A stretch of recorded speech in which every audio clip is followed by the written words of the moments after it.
Senator Nelson, Senator Markey, Senator Udall. Senate Committee on Space, Science, and Competitiveness. I wish to thank the committee for the opportunity to speak with you about the future of American human spaceflight enterprise. This is truly an honor, and I applaud you for raising this issue so early in this session. America must be the world leader in human spaceflight. There is no other policy area which so clearly demonstrates American innovation and enterprise than human spaceflight. American leadership is more than simply getting one step ahead of our global competitors. American leadership is inspiring the world by consistently doing what no other nation is capable of doing. We demonstrated that for a brief time 45 years ago. If we wish to retain American leadership in space, I believe that early in the next administration, the nation must commit to developing a permanent presence on Mars. Another Apollo-like mission to put flags and footprints on Mars does not ensure sustained leadership, and lunar settlements will only require a small step for the other nations to catch up. I have a multi-decadal plan with compelling vision that will establish world leadership for the remaining of the century and initial landings on Mars by 2038. It's an integrated plan that knits together return to the moon on a commercial and international basis, leveraging asteroid rendezvous and settling Mars on a carefully developed risk mitigation architecture. It includes the use of a robotic cycler between Mars and Earth that will revolutionize the economics and safety aspects of human missions to Mars. Much analysis has been done on this concept in partnership with the commercial sector, the international community, and especially the academic community.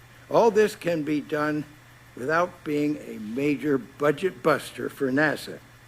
The architectures I have developed are driven by several technical principles which I believe are essential to achieving this goal. These principles are part of what I call my unified space vision. 1, current programs for commercializing crew and cargo transportation to the International Station could expand to provide transport of crews with lifeboat rotations to 2 redundant stations on either side of the moon.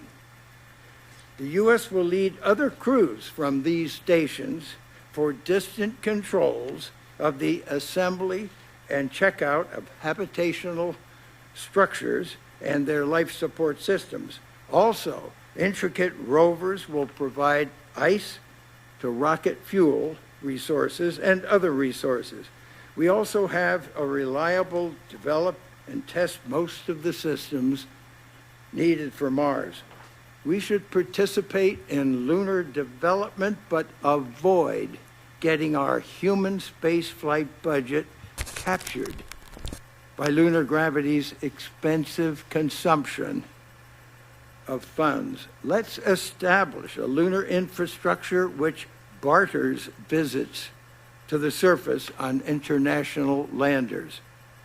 Number 3, reduce the cost of sustaining a presence on Mars by deploying outbound cycling spaceships that orbit between Earth and Mars without requiring a great deal of propulsion. Each successive mission would only have to send astronauts, landers, and the minor provisions. The en route provisions are reusable on the cycler, radiation protection. The vast majority of the mass would remain in the orbit between Earth and Mars. Number 4, focus on people to Mars to stay. Bringing everyone home after a relatively brief stay is a cost driver. I envision many of the people who go to Mars to remain and establish a permanent settlement. We've developed an inbound cycler as a means of bringing people back for certain contingencies. But the cost of effectively sending the entire launch system to return everyone home on every mission can make the entire venture prohibitively expensive. I provided most of the detail in my written statement, and we'll have a much more complete version of this plan once the study of my cycler concept is conducted by an Aldrin Purdue study to be finished near the end of April.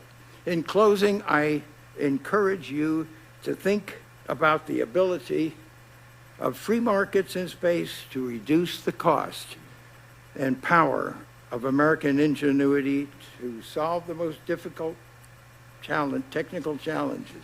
In my opinion, there is no more convincing way to demonstrate American leadership for the remainder of this century than to commit to a permanent presence on Mars. I thank you for your time and look forward to the committee's leadership.